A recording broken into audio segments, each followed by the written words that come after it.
হ্যাঁ বলেন, কোশ্চেন করেন। আমি যে কোশ্চেনটা করতেছিলাম সেটা হচ্ছে স্যার, যদি আমি কোনো মানে আর্টিকেল সাইটে যদি আমি কোনো একটা আর্টিকেল কয়েকটা পারে যে কোনো সমস্যা হবে, মানে পার্ট 1 পার্ট 2 দিতে কোনো সমস্যা হবে কি? একটা আর্টিকেলের কি?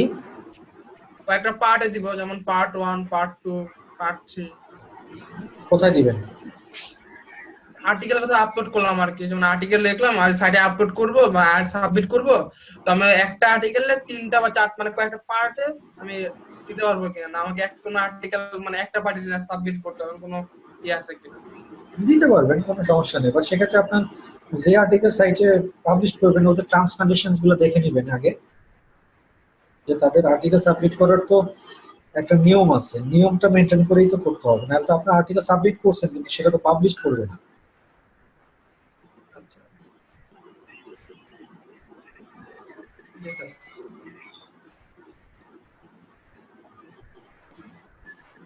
আর কিছু, আর কোনো কোশ্চেন? স্যার এটা গত গত ক্লাস থেকে একটা কোশ্চেন ছিল, যেটা সেটা তো পরে করবো, এখন না আর কি। বলেন, শেষ, আজকের ক্লাস শেষ, কোশ্চেন করেন। আচ্ছা স্যার, আপনি যে স্যার এক্সএমএল সাইট ম্যাপটা স্যার আপনি দেখাচ্ছেন ওয়ার্ডপ্রেস থেকে, বাট এমনি নরমাল লিনাক্স সার্ভার থেকে তো দেখান নাই, এটা কি?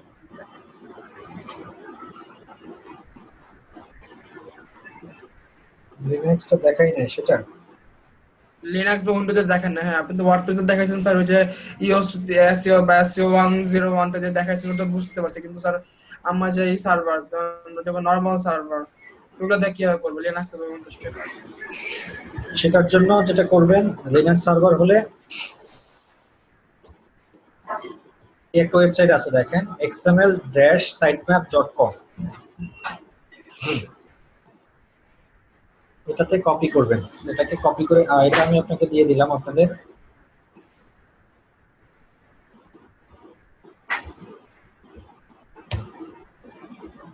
এরপরে আপনার যে ওয়েবসাইট যেটা, সেই ওয়েবসাইটটা এখানে টাইপ করবেন, যেটা সাইট রং করতে চান।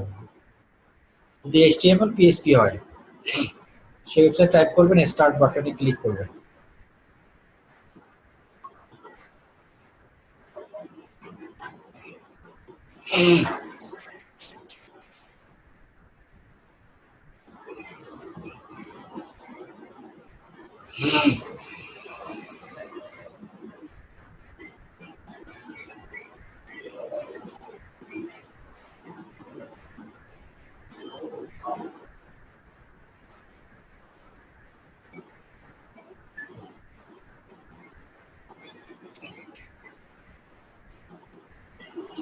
আচ্ছা, যাই হোক, এরকম একটা ফাইল ডাউনলোড হবে।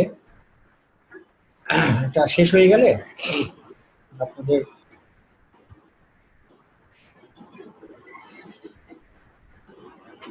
এই যে sitemap.xml,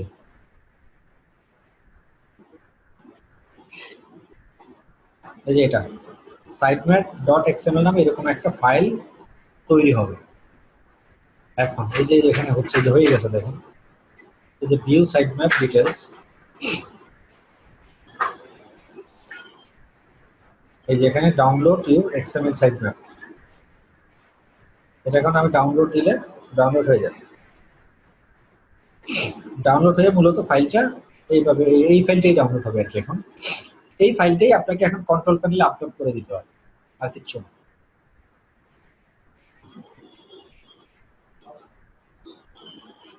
ঠিক আছে, বুঝছেন? বুঝি নাই স্যার, বুঝি নাই স্যার, একটা আমার এই ফাইলটা কন্ট্রোল কোথায় আপলোড করবো আমার? সি প্যানেলে।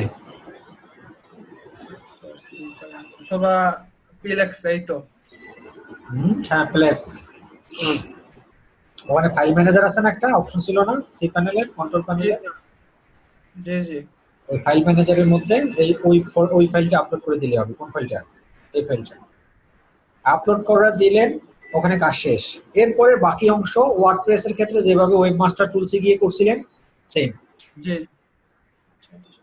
তো প্রতিবার কি ফাইল আপলোড করতে হবে? একবারই তো, আবার প্রতিবার কেন? এক্সএমএল সাইটম্যাপ তো একবারই করে মানুষ। আর যদি আমি চেঞ্জ করি? চেঞ্জ করলে আবার করবেন। আবার ফাইল আপলোড করতে হবে, এই তো? ওই তো, যখন আবার আপলোড করতে চাইবে দ্বিতীয়বার, তখন আবার মেসেজ দিবে যে are you want to overwrite, আপনি ওভাররাইট করলে ওভাররাইট দিয়ে দিবেন। আচ্ছা আচ্ছা, বুঝতে পারছি। মানে আমি বারবার ফাইল ডিলিট করে আবার ফাইল আপলোড করার কারণে জাস্ট ওটা বারবার ওভাররাইট করলে হয়ে যাবে। হ্যাঁ তার মানে স্যার যা বুঝলাম, মানে ওয়ার্ডপ্রেস দিয়ে কাজ করতে খুব সোজা, ওয়ার্ডপ্রেস সোজা জিনিস, বাট ওয়ার্ডপ্রেস ঝামেলা আছে বেশি। এটারে ইজিলি এসইও টক্কর দেওয়া যায়, এটা ইজিলি টপকানো যায়, আর এটা ইজিলি মনে করেন স্যার মানে হ্যাক বা ভাইরাস বাগ বেশি থাকে এটাতে, এই তো হ্যাঁ। ফ্রি চিন্তা করতে। মানে এক কথা হচ্ছে আমি ওয়ার্ডপ্রেস হচ্ছে আমি অন্যের রাজ্যে গিয়ে কাজ করতেছি, আর কোডিং হচ্ছে আমার রাজ্যে আমি রাজা, আমি যা খুশি তাই করব। হ্যাঁ। জি স্যার। আর কোনো কোশ্চেন নাই?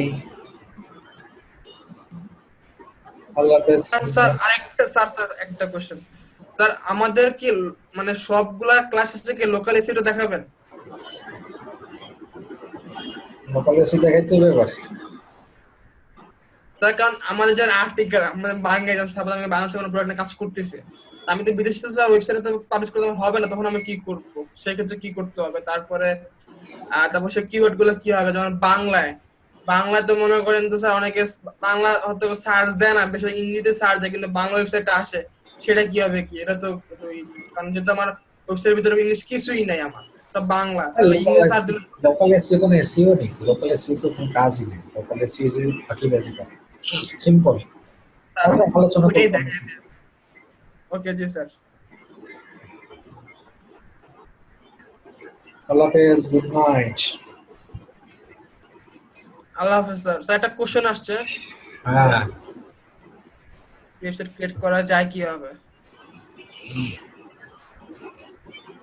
এই ওয়েবসাইট ক্রিয়েট করা যায় কিভাবে? ফ্রি ভাবে। মানে কোথা থেকে করা যায়, কি আসার বিষয়? ওই ওয়ার্ডপ্রেস বলতে গেলে তো এই তো স্যার ওয়ার্ডপ্রেস নাকি? হ্যাঁ, ওয়ার্ডপ্রেস উইবলি আছে, ওয়ার্ডপ্রেস আছে, দুটো থেকে তো করা যায়। মানে ইনস্টলেট তো করা যায়। হয়তোবা ভাইয়ের কথা হচ্ছে ফ্রি ডোমেইন বা হোস্টিং কিভাবে কি করা যায় আর কি, সেটা হয়তো বা হইতে পারে। ফ্রি ডোমেইন কোথা থেকে করা যায় সেটা? ফ্রি ডোমেইন তো হয়ে যায় না, একটা ওয়েবসাইট আছে ওটার নাম। বলছিলেন যে স্যার 1 বছরের জন্য দেয় আর কি, কিছু সময়ের জন্য দেয় আর কি, ডোমেইন করো বা হোস্টিং এর জন্য কিছু সময় দেয়। তার জানি কি নাম ছিল, আমি তো ভুলে গেছি। এটা মনে হয়েছিল যে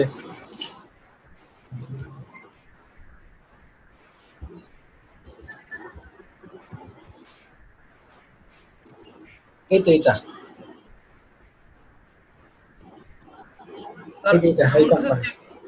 আচ্ছা স্যার এমন কোনো কিছু আছে যে চেক করা যায় যে এই ডোমেইনটা ইউজ করা হয়েছে কিনা, বা এটা ইউজ হচ্ছে কিনা, বা এটা ফ্রি আছে কিনা, এমন কোনো ওয়েবসাইট আছে জানার জন্য, চেক করার জন্য, বা এরকম? একটা নেম চিপে টাইপ করলেই হচ্ছে।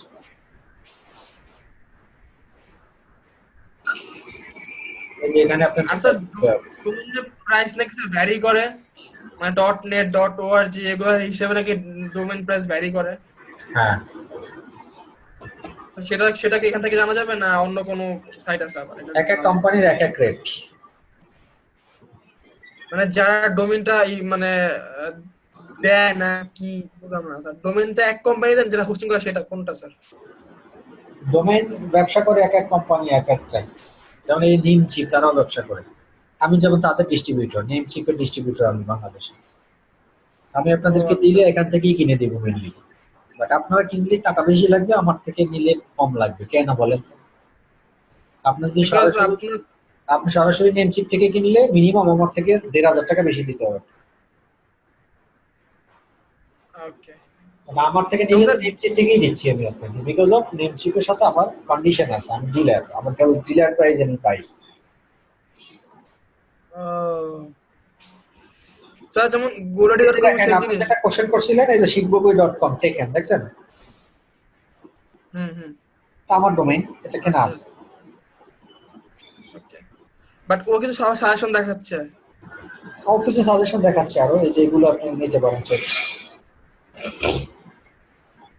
স্যার হোস্টিং ভাড়াটা কি প্রতি বছর দেওয়া লাগে না, না প্রতি মাসে দেওয়া লাগে হোস্টিং ভাড়াটা? প্রতি বছর। মান্থলিও করা যায়, বছরেও করা যায়, দুইটাই করা যায়। কোনটা করলে বেটার হয়? মান্থলি করলে মান্থ শেষ হওয়ার আগেই টাকা দিতে হইব, না দিলে এক এক ঘন্টা ডিলে হইলে ওই সময় বন্ধ হয়ে যাবে। এটা টাকা সমস্যা। যদি শর্ট থাকে মানে স্যার মান্থলি করা ভালো, মান্থলি করলে আবার টাকা বেশি খরচ বছর শেষে। একবার ও ইয়ারলি কিনলে যে টাকা কিনতে পারবেন, মান্থলি বেসিস কিনলে তার চেয়ে বেশি টাকা দিয়ে কিনতে হবে। তাহলে ইয়ারলিতে ভালো। হ্যাঁ স্যার ভালো এই তো শেষ। নেমচিপি কি হোস্টিং করে না অন্য কোনো কি হোস্টিং করে? নেমচিপ সব করে, হোস্টিং এর উপরে, ডোমেইন উপরে, সবই করে। আর স্যার যে সিপ্লেক্স, মানে স্যার প্লেক্স, তারপর সিপ্যানেল, এগুলো কি দুইটা দুনিয়া থেকে দুইটা সার্ভার, নাকি আরো সার্ভার আছে, নাকি যে কোনো সার্ভার ইচ্ছা করে হোস্ট করা যায়? না, দুইটাই, লিনাক্স আর হোস্টিং, এর বাইরে কোনো সার্ভার নেই। সিপ্যানেল আর প্লেক্স এবার দিলে সার্ভার নাই? না। ও, বুঝলাম।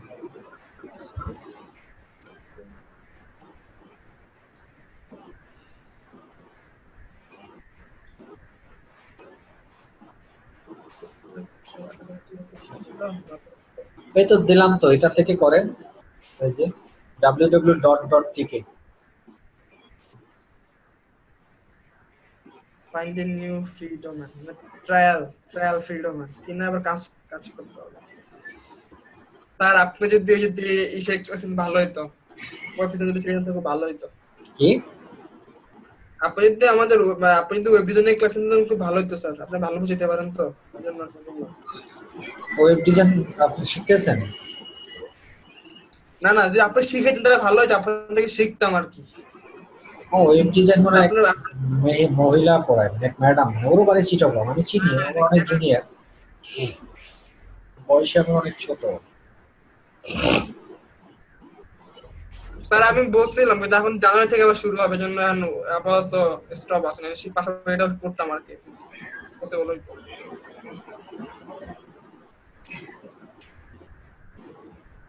ঠিক আছে, খিদা লাগছে, জায়গা, আল্লাহ হাফেজ। আল্লাহ হাফেজ স্যার। কোশ্চেন স্যার বাঁচায় রাখবো ইনশাল্লাহ কালকে ক্লাসের জন্য, কোশ্চেন জমাতে থাকবো। ওকে। আল্লাহ হাফেজ স্যার।